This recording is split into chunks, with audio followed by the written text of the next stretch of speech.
More than a month ago, as Boston was still on the verge of pandemic emergency, a city councilor was calling for more attention to racial disparities in health.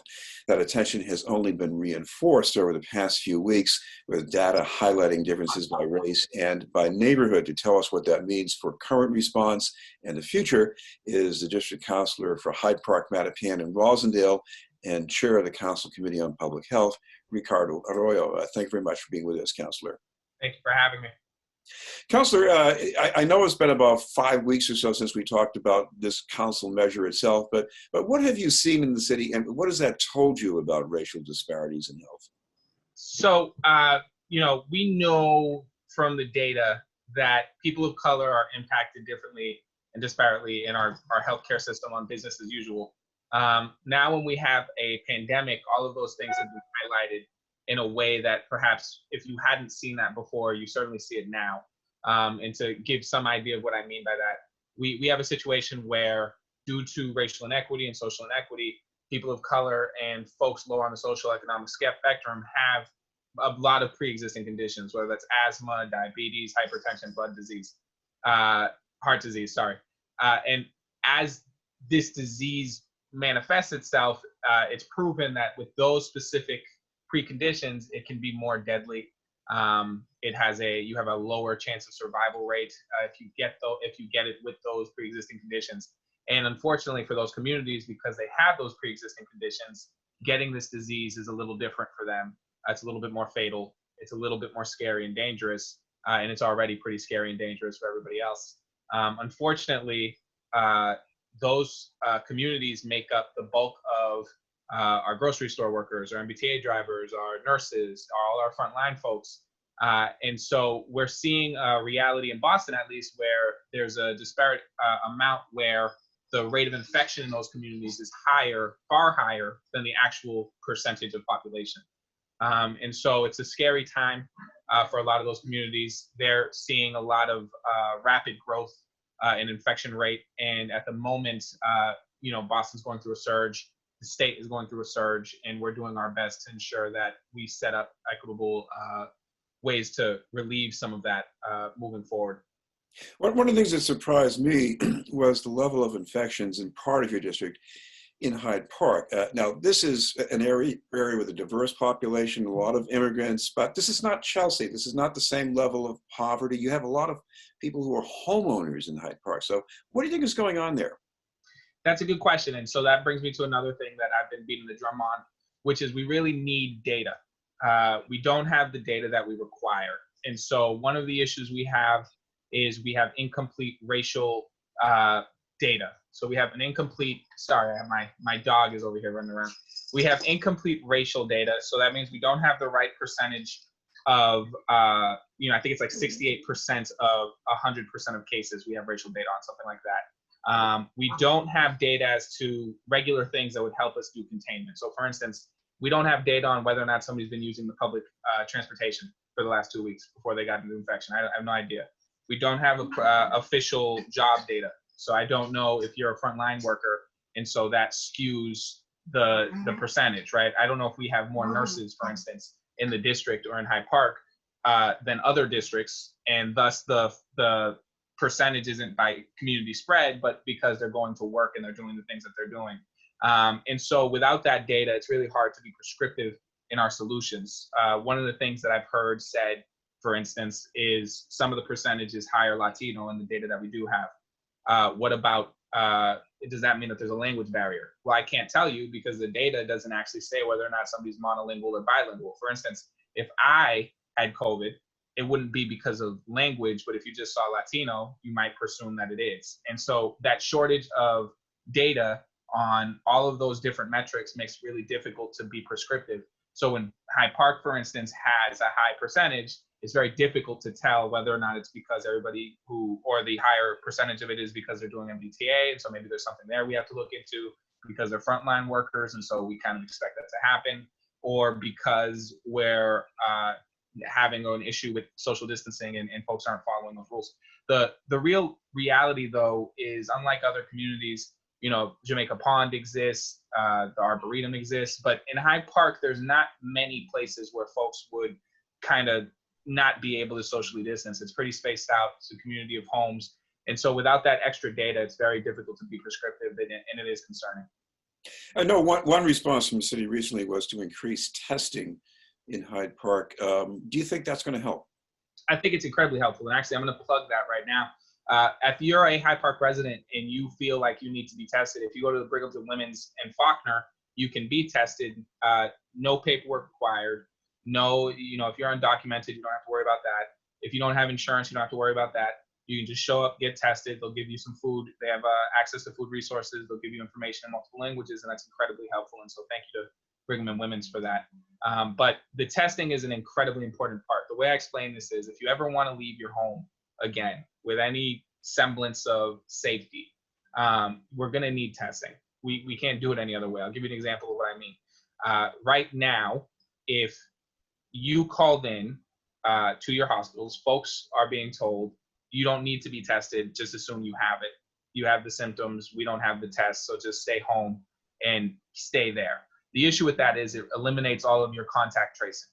So in other words, if you don't get tested, then there's no list of networks or places you've been and who you've been in contact with getting contacted and notified because you weren't tested. You were just told to stay at your home. And so one of the things that I've requested is data on who's not being tested, who's being turned away.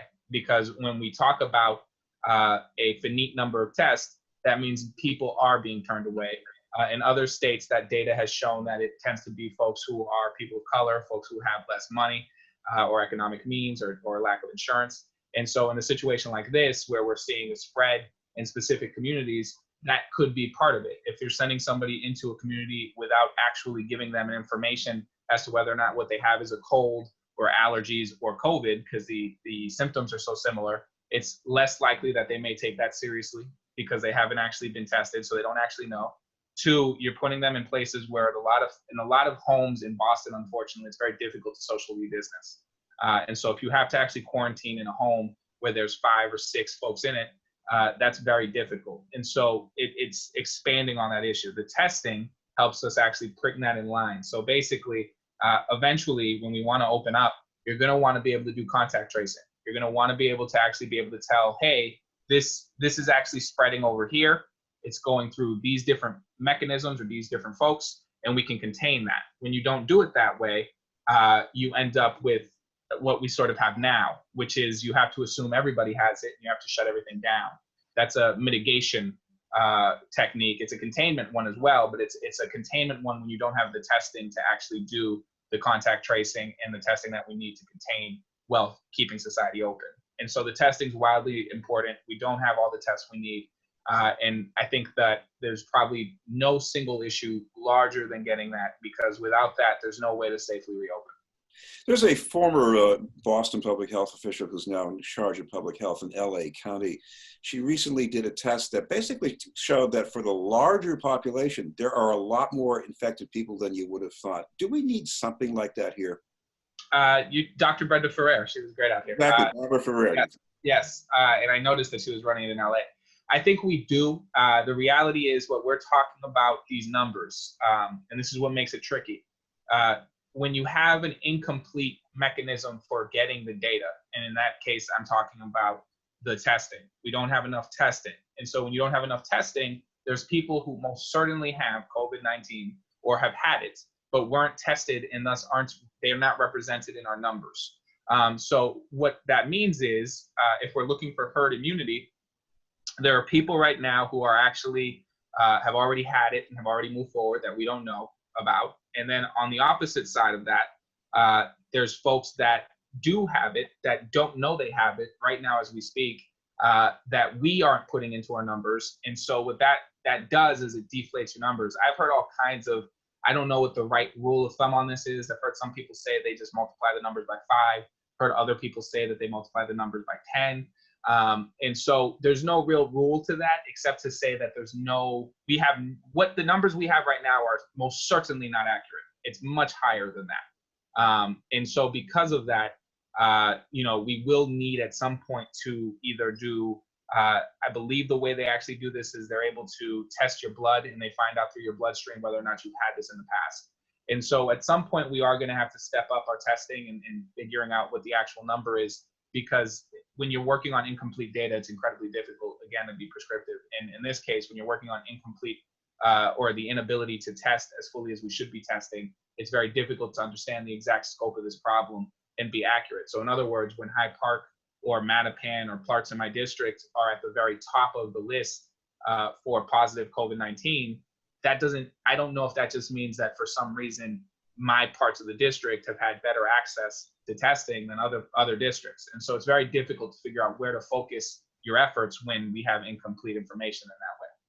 Well, one thing I did not foresee last month was that racial disparities would resurface in a conversation, a very difficult conversation about rationing crisis care. The state came out with guidelines for that. They have made a change. What do you see right now? So right now, the state guidelines as they exist were unacceptable to me and many doctors. Actually, this is something where frontline doctors, the BMC, for instance, led the way in saying that these are actually unacceptable guidelines. To give your viewers sort of an understanding of what that means, the guidelines were attempting to be racially blind. And so what they were doing was creating a guideline for the event where we run out of ventilators and we run out of ICU beds. Who's more likely to get a bed? Is it person A or is it person B? And the way they wanted to do that was a point system. And that point system would use things that weren't, according to them, race-based. What they were using were pre-existing conditions, survivability. And the problem is, we already know, and all the data shows, and it's not controversial to say this, that racism and poverty create very specific pre-existing conditions. They create diabetes. They create, because your diet isn't as good or isn't as it's supposed to be. They create asthma because your environment has poor air quality and all these different issues with pollution, and hypertension and heart disease at much higher rates. And it's in Boston, for instance, every single one of the things I just mentioned, either Blacks or Latinos have the most impact in those areas. And so those pre-existing conditions, by their very nature, are racially based. And so in a system that says we're not looking at race, but person B doesn't have diabetes and hypertension, and person A has diabetes and hypertension, so we're going to give person B that bed. Well, person B, the majority of the time, is going to be somebody with means and somebody who is white, because the data shows that person A is most likely to be a Latino or African-American person in the city of Boston, because that's who has these pre-existing conditions. And so by creating a race-blind, allegedly, system that relies on parts of that system to be informed by all of these traumas of racial history and equity in our health system, then by its very nature, that system isn't race-blind. It actually does a number on people of color, and it's incredibly disparate. At this moment, I don't know any hospital that has agreed to use those guidelines. But Wednesday, which is tomorrow, we're holding a hearing to discuss this very issue with doctors and hospitals so that we can get a better sense of the guidelines that they have in place as we get to the surge. And also to figure out, whether or not anybody has actually been turned away from a ventilator ICU bed yet. My understanding is we haven't had to make a difficult decision on those guidelines in the field yet, but and hopefully we never have to. But the idea here is, if we're going to have to do those kinds of tough choices, that we make sure that we do it in a way that's just and fair.